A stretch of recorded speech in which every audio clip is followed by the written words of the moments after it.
감사합니다. 너무 잘 봉독해 주셔서 감사합니다. 오늘 말씀 본문을 함께 보도록 하겠습니다. 오늘 본문은 신약성경 누가복음 13장 22절에서 30절까지 말씀입니다. 누가복음 13장 22절에서 30절까지의 말씀을 저와 한 절씩 교독하도록 하겠습니다. 예수께서 각 성, 각 마을로 다니사 가르치시며 예루살렘으로 여행하시더니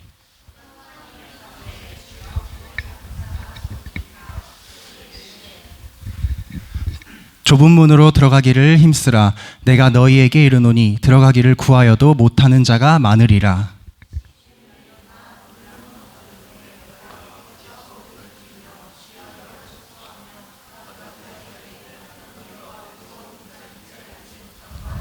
그때에 너희가 말하되 우리는 주 앞에서 먹고 마셨으며 주는 또한 우리를 길거리에서 가르치셨나이다 하나.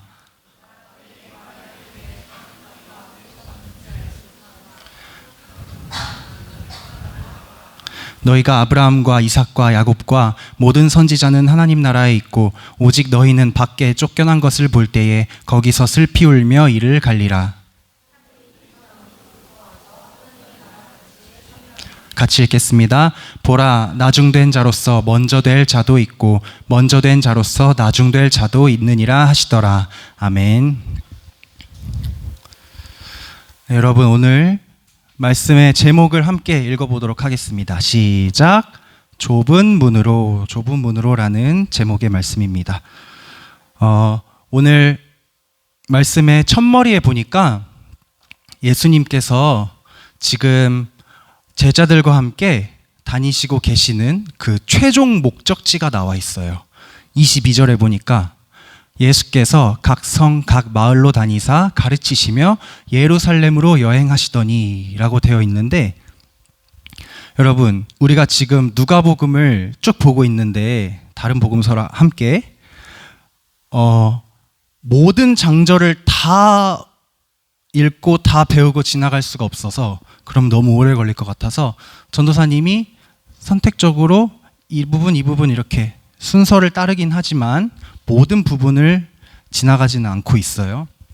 그런데 우리가 보지 않은 부분 중에서 우리 9장 말씀 잠깐 보면 이런 말씀이 있습니다. 9장에 51절에 보면 우리 같이 읽어볼까요? 시작.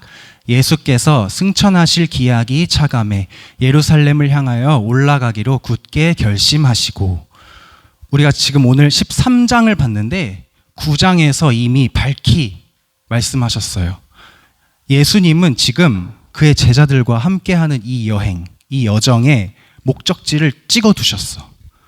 우리가 수련회 갈 때 운서교회를 내비에 찍어 놓듯이 예수님도 목적지를 찍어두셨어. 그게 어디냐? 예루살렘입니다. 물론 곧장 직진으로 가지는 않으세요. 가는 길에 잠깐 뒤로도 가시고 옆으로도 가시고 이렇게 돌아도 가시는데 결국 최종 목적지는 예루살렘입니다. 왜 예루살렘일까? 예루살렘은 어떤 곳이에요, 여러분? 예수님께서 십자가에서 죽는 그 형벌을 선고받고 죽으시는 곳이 예루살렘이에요. 즉, 지금 우리가 벌써 복음서를 절반 정도 배웠어요. 절반 정도 배웠는데 앞으로는 쭉쭉쭉 속도가 더 날 건데, 예수님께서는 이제 남은 여정을 죽기 위해 걸어가시는 길이에요. 예루살렘에서 십자가를 지고 죽기 위해 걸어가시는 여행이다. 왜 죽으셔야 하냐면 사랑하는 자녀들을 자신의 목숨을 다해 살리기 위해서 그 여행을 지금 계속 가고 계세요. 이걸 염두에 두고 앞으로는 말씀을 들었으면 좋겠습니다. 다시 오늘 본문으로 돌아가면 23절에 보니까 예수님께서 이제 죽으러 그리고 우리를 살리러 예루살렘으로 가시는 여정 중에 어떤 사람이 예수님께 물어봅니다. 주여, 구원을 받는 자가 적습니까? 구원을 받는 사람이 숫자가 적나요? 이렇게 물어봐요. 굉장히 중요한 질문이죠, 여러분. 구원을 받는 사람의 숫자가 적습니까? 그런데 이 질문에는 어떤 마음이 담겨 있냐면 이 당시 유대에서는요, 여러분, 구원받는 자가 멸망하는 자보다 훨씬 적다고 이미 알고 믿고 있었어요. 그런데 이 사람은 잘 이해가 안 됐던 것 같아. 아니, 하나님은 사랑의 하나님이시고 하나님은 전지전능하신 하나님이신데 그럼 다 구원해 주시지 왜 구원받는 사람의 숫자가 적을까? 하나님, 정말로 구원받는 사람의 숫자가 적나요? 라는 마음으로 물어본 걸 수도 있겠고, 또는 이런 마음일 수도 있을 것 같아요. 주여, 선생님, 구원받는 사람의 숫자가 굉장히 적다고 하는데 저는 그 안에 들어있죠? 안 들어있다면 제가 어떻게 해야 그 숫자 안에 들어갈 수 있을까요? 이런 질문일 수도 있을 것 같아요.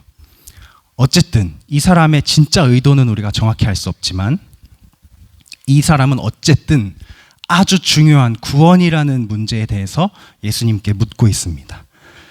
구원이라는 것은 인간의 가장 근원적이고 핵심이 되는 문제예요. 왜냐하면 우리에게는 생명이 한정되어 있잖아요. 이 땅에서 살아갈 날이 한정되어 있어. 그것이 끝난 이후에 우리가 어떻게 될지 죽지 않고서는 알 수 없어요. 물론 우리는 알고 있지만. 그런데 사람은 동물과 달라서 나의 생명의 가치가 뭘까? 나는 이 땅에 왜 태어났을까? 나는 왜 사람으로 태어났을까? 나는 왜 생각할 수 있을까? 나는 왜 죽음을 이렇게도 미워할까? 이런 풀리지 않는 의문들이 있는데 이 의문들을 가지고 계속 고민하다 보면 결국에 끝에서 만나게 되는 게 구원의 문제거든요. 구원의 문제. 여러분, 구원에 대해서 생각해 본 적 있나요? 아직 어려서, 아직 앞이 창창한 재밌는 게 너무 많은 학생들이어서 진지하게 구원에 대해 생각해 본 적이 많진 않을 것 같아요. 그래도 한번 물어보겠습니다. 한 명한테만. 재민아, 구원이 뭐라고 생각해요? 편하게 말씀해 주세요. 응?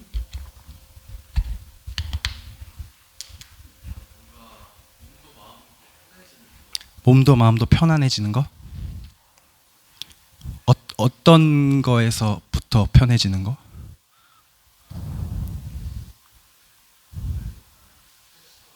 스트레스와 힘든 것으로부터 우리가 벗어나서 편안함을 얻는 거. 아주 구원의 아주 중요한 부분이죠. 맞아요. 사는 게 힘든가 봐요, 재민아. 힘들죠? 당연히 그럴 수밖에 없을 것 같아. 재민이와 많은 대화를 해보진 않았지만 재민이가 정말 만만치 않은 상황에 살고 있어요. 어쨌든 여러분, 구원이라는 것은 사람마다 각자 정의하는 바가 다를 수 있어요. 재민이 같은 경우에는 너무 스트레스가 되고 힘들고 어려운 이 어떤 일상 가운데서 좀 해방이 되고 싶은 마음, 그게 구원일 수도 있고. 그런데 여러분, 모든 인류에게 공통적으로 주어지는 구원에 대한 그런 갈급함의 문제는 뭐냐면 죽음으로부터의 그러니까 우리의 생명이 끊어지는 것으로부터의 건짐이 구원이에요. 가장 기초적인 구원. 죄로 인해 죽었던 우리가 예수님으로 인해서 건져져서 하나님 아버지와 영생하는 것이 구원인데, 구원이라는 말도 굉장히 다양하게 멋있게 표현할 수 있지만 저는 우리 이 중고등부 공동체 안에서 자연스럽게 이런 구원에 대한 어떤 표현이 생겨나진 것 같아. 뭐냐면 우리의 소원과 관련이 있어요. 우리의 소원, 하나님의 소원과 관련이 있어. 하나님 나라에서 우리가 영원히 한 가족이 되어 사는 거. 이것이 우리 예수 공동체, 기쁨이 넘치는 예수 공동체 안에서 지금 우리가 갈망하는 구원, 우리가 원하는 구원, 소원하는 구원이라고 생각해. 하나님 나라에서 우리가 영원히 한 가족이 되어서 산다.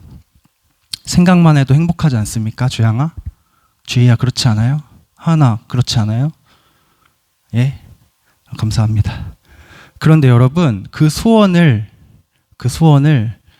우리가 정말로 이루고 그 소원을 우리가 성취하는 것을 우리가 눈으로 보려면 만만치 않은 과정들이 있는 것 같아요.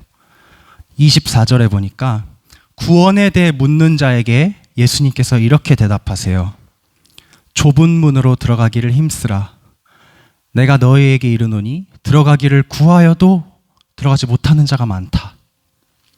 여기서 들어가기를 힘쓰라 했을 때 이 힘쓰라라는 단어는 원어 성경에 보면 헬라어로 아고니조마이라고 쓰여 있어요.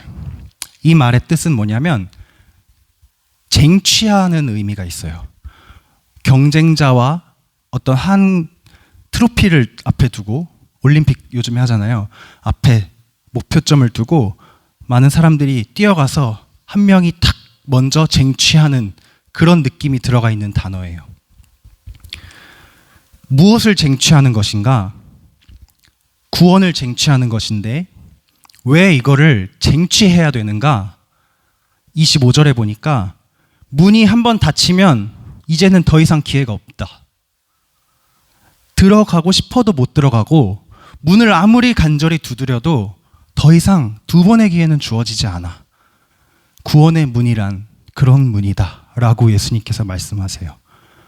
밑에 보니까 예수님을 열심히 따라다녔던 사람들이 이렇게 말해요. 예수님, 저는 예수님이랑 같이 밥도 많이 먹었고요. 예수님 말씀 들으려고 엄청 열심히 쫓아다녔고요. 저랑 말씀도 대화도 하셨잖아요. 저는 구원 받았죠? 이렇게 물어봐요. 근데 예수님이 이렇게 말씀하세요. 나는 너를 알지 못한다. 떠나가라. 이 사람은 구원 받은 사람입니까? 못 받은 사람입니까? 못 받은 사람이죠. 예수님이랑 같이 밥도 먹었고 대화도 했고 예수님 말씀 들으려고 쫓아다닌 사람인데도 나는 너를 알지 못한다. 떠나가라. 반면 예수님과 직접 본 적도 없고 예수님과 같이 밥을 먹은 적도 없는 저 멀리 이방 나라에 사는 사람들이 동서남북에서 모여와서 하나님 나라 잔치에 참여한다. 이 사람들은 구원 받은 사람이에요? 못 받은 사람이에요? 구원 받은 사람이죠. 예수님이랑 같이 밥도 먹은 적 없어. 얘기도 안 해봤어. 예수님의 말씀을 직접 들은 적도 없어. 얼굴을 본 적도 없어. 그런데 어떤 사람들은 동서남북에서 다 몰려와서 하나님 나라 잔치에 참여하는 구원의 그 문 안에 들어가 있는 사람이라는 거예요. 이게 왜 그런 걸까? 구원은 그럼 누가 쟁취하는 것일까? 여러분, 저는 구원에 대해서 생각을 할 때 이런 반항심이 든 적이 있었습니다. 아니, 하나님은 뭐든지 다 하실 수 있는 전지전능하신 분이고 끝없는 사랑을 주시는 사랑의 아버지이시라면서 왜 이렇게 구원의 문을 좁게 어렵게 만드셨나? 그냥 다 데리고 가서 문 안으로 집어넣으면 되지. 왜 이렇게 문이 좁지? 왜 그 길을 가는 게 이렇게 어렵지? 라는 생각을 한 적이 있어요. 왜 그랬을까요? 왜 그렇게 됐을까요, 여러분? 왜 이렇게 구원의 문이 좁을까요? 왜 어려울까요? 성경에 보니까 이거는 우리가 하나님 탓을 전혀 할 수 없는 문제이더라고요. 주양이랑 주희랑 성경 통독을 시작해서 지금 창세기를 읽고 있는데 맞죠? 읽고 있나요? 어디까지 읽었어요? 누구 이야기까지? 16장까지 읽었어요, 벌써? 되게 많이 읽었네요. 대단하다. 그럼 이 내용 알겠다.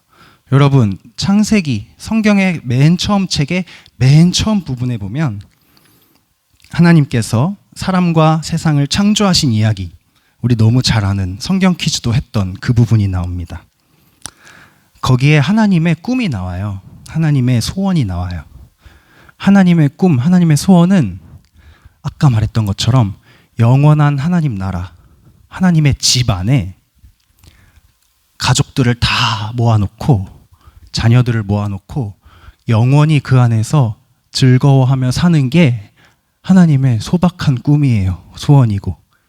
그리고 하나님과 하나님의 자녀들이 이 창조 세계 안에 있는 모든 것들을 잘 다스리는 거, 그게 하나님 나라의 모습인데, 하나님과 하나님의 가족들, 자녀들이 주인공이 되어서 살아가는, 모든 것을 누리고 모든 것을 기뻐하면서 사는 게 하나님의 소원인데, 그 나라에는 딱 한 가지의 법이 있었어. 딱 한 가지의 규칙이 있었어. 뭐냐면, 이 나라는 아버지의 말씀으로 모든 것이 이루어진다. 그러므로 우리 자녀들, 가족들은 아버지의 말씀을 신뢰하고 아버지를 사랑하기만 하면 이 하나님 나라는 영원히 지속될 수 있어요. 그 증거가 뭐냐? 하나님의 나라, 처음 하나님의 나라를 상징하는 에덴 동산의 가운데 있는 나무 중 하나, 선악을 알게 하는 나무가 있는데, 그 나무가 열매가 따지지 않고 먹어지지 않고 그대로 보존되어 있는 한, 우리 자녀들은 하나님 아버지만큼이나 자유롭고 능력 있는 존재로 영원히 살아갈 수 있는 나라가 완성이 되었어요. 창세기에 1장, 2장에. 그런데 하나님의 자녀들이 그렇게 놀라운 자유와 능력을 가지고 뭘 했냐면, 그 나라에 있는 유일한 규칙이었던, 다른 건 다 해도 되는데 그 선악을 알게 하는 나무 열매만 안 먹으면 되는데 그거를 먹어버렸어. 그게 왜 잘못이냐면, 아버지의 말씀으로, 아버지의 말씀을 신뢰하고 아버지를 사랑하는 것으로 돌아가는 이 나라에 처음으로 아버지를 신뢰하지 않는 자녀가 나타났어. 아버지를 사랑하지 않는 자녀가 나타났어. 그 증거가 뭐예요? 온전히 보존되어 있어야 될 선악 나무에 열매 하나가 없어. 훼손되었어. 아버지가 뭐라고 하셨냐면, 처음에 이 법을, 이 규칙을 주시면서 이걸 어기면 죽는 거야. 생명이 없는 거야. 그 옆 선악을 알게 하는 나무 옆에는 생명나무가 있어요. 그 나무의 열매는 생명을 주는 열매인데, 이 나무의 열매를 먹으면 이 나무의 열매는 먹지 못해. 생명이 끊어지게 돼요. 아버지의 말씀을 신뢰해야 되는 이 나라에서는 아버지의 말씀이 하나도 땅에 떨어지지 않고 그대로 이루어지기 때문에 우리는 그 순간 죽었어. 아버지께서 먹으면 죽는다고 했어. 그러니까 우리는 죽었어. 그런데 아버지의 말씀을 신뢰하고 사랑하는 것이 법이었잖아요. 신뢰해야 되기 때문에 죽는다는 명령이 지켜져서 우리가 죽었어. 하나가 남았죠. 사랑이 남아있어. 우리가 죽었지만 동시에 그 순간에 아버지의 사랑이 발동되기 시작해요. 우리는 몰랐지만, 아버지 너무 가혹해요. 아버지 너무 무서워요. 어떻게 진짜 죽이실 수가 있어요? 라고 불평불만하는 와중에 아버지의 사랑도 사실은 발동이 되고 있어. 그 사랑이 언제 어디서 나타나냐면, 요한복음 10장에 보면요, 예수님께서 제자들에게 이렇게 말합니다. 문에 대한 얘기를 또 하세요. 좁은 문에 대한 얘기를 지금 하고 있는데, 예수님께서 또 하나의 문의 얘기를 해요. 얘들아, 나는 양의 문이야. 매하는 양. 나는 양의 문이야. 양들을 지키는 울타리에 문이 하나 있는데 나는 그런 존재야. 이 문으로 들어오는 자는 양을 아끼고 보호하고 사랑하는 존재지만, 울타리를 넘어오는 자는 도둑이거나 강도야. 내가 문이기 때문에 누구든지 나로 말미암아 들어가는 자는 다 구원을 받고 또 들어가면서 나오면서 풀을 뜯어먹을 수 있어. 나는 선한 목자야. 선한 목자는 양들을 위해서 목숨까지도 버리는 존재야. 나는 너희를 위해 목숨까지 버릴 수 있어. 그리고 그것 때문에 하늘 아버지께서 나를 엄청 사랑하셔. 이렇게 말해요. 에덴 동산에서 선악과를 먹었던 아담과 하와에게 주어진 너희는 먹었기 때문에 죽을 거야. 그 명령 이면에 보이지 않게 발동되고 있던 그 사랑이 여기서 드러나는 거예요. 그 순간부터 이미 하나님은 예수님을 우리에게 보내서 다시 살릴 준비를 하고 계셨던 거야. 우리가 죽었지만, 그 순간에 죽었지만 하나님께서는 그 동시에 우리를 다시 살릴 계획을 하고 계셨고, 그 계획이 여기서 예수님의 입을 통해서 드러나는 거예요. 나는 목숨을 다해 너희를 살릴 거고 그 일 때문에 아버지의 사랑이 드러날 거야. 여러분, 어떠한 이 땅에서의 어려움과 고난 중에서도 우리가 놓치지 않아야 될, 놓칠 수 없는 딱 한 가지 기쁨과 소망이 있어요. 그것이 뭐냐면 구원의 기쁨이에요. 이 땅에 있는 어떤 어려움도 우리의 구원의 기쁨을 이길 수 있는 어려움은 없어. 그 구원의 기쁨이 뭐라고 했죠, 제가? 우리는 영원한 하나님 나라에서 영원히 한 가족이 되어서 하나님과 살아갈 거야. 영원히. 그것이 아무도 빼앗을 수 없는 우리의 기쁨이고 소망이에요. 근데 여러분, 그 나라에 우리가 정말 다 함께 갈 수 있을까요? 갈 수 있을까요? 주양아? 그 나라에 우리가 다 함께 갈 수 있을까요? 없을까요? 있을 것 같아요. 정환이 어떻게 생각해? 같이 갈 수 있을까? 없을까? 같이 갈 수 있어요? 아멘입니다.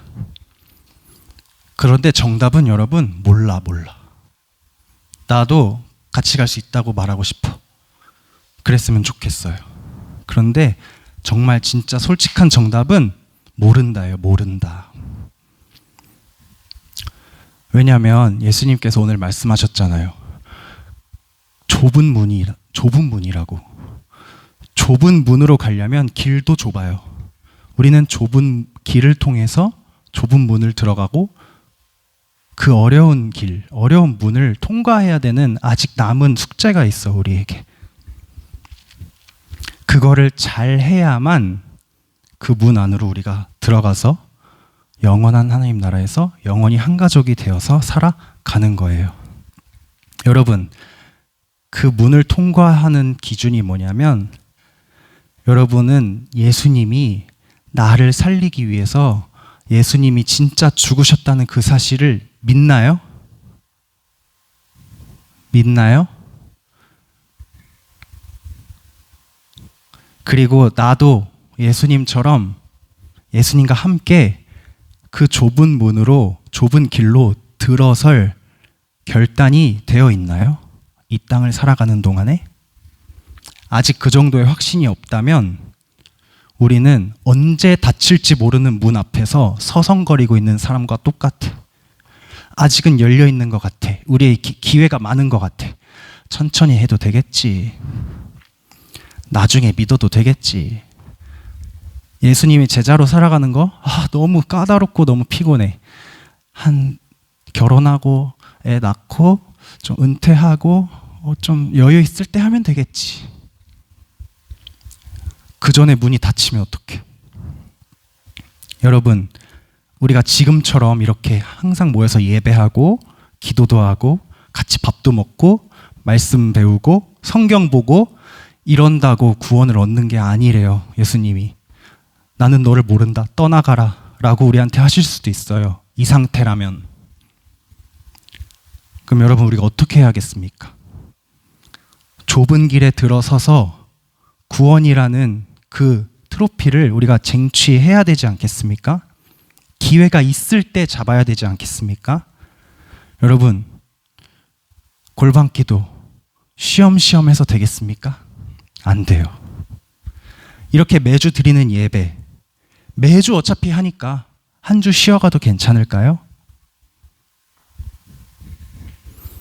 우리 목요일부터 수련회 하는데, 수련회는 주님께서 우리에게 허락하시는 정말 좋은 은혜의 통로고 수단이에요. 근데 내년에도 하긴 할 거야. 내년에 하면 되지. 정말 될까요, 여러분? 구원의 문이 열려 있을 때 들어가기 위해 애써야 돼요. 힘써야 돼요. 하나님이 우리를 부르실 때 응답을 해야 돼요. 그렇게 하는 우리가 되길 소망합니다. 여러분, 그런데 용기를 잃지 마세요. 이 땅에서 우리가 걷는 길이 좁고 우리가 통과해야 되는 문이 좁기 때문에 아주 감사한 점이 있어요. 뭐냐면 좁은 길은 내가 누구와 같이 손잡고 어깨동무하고 갈 수 없어. 나 혼자만 갈 수 있어. 그렇기 때문에 내 앞에 예수님을 모시고 있으면 예수님 외에 또 다른 길잡이가 내 앞에 설 수 없어. 좁은 길을 가는 것의 유익이 뭐냐? 예수님 등만 바라보고 갈 수 있다는 게 유익한 점이에요.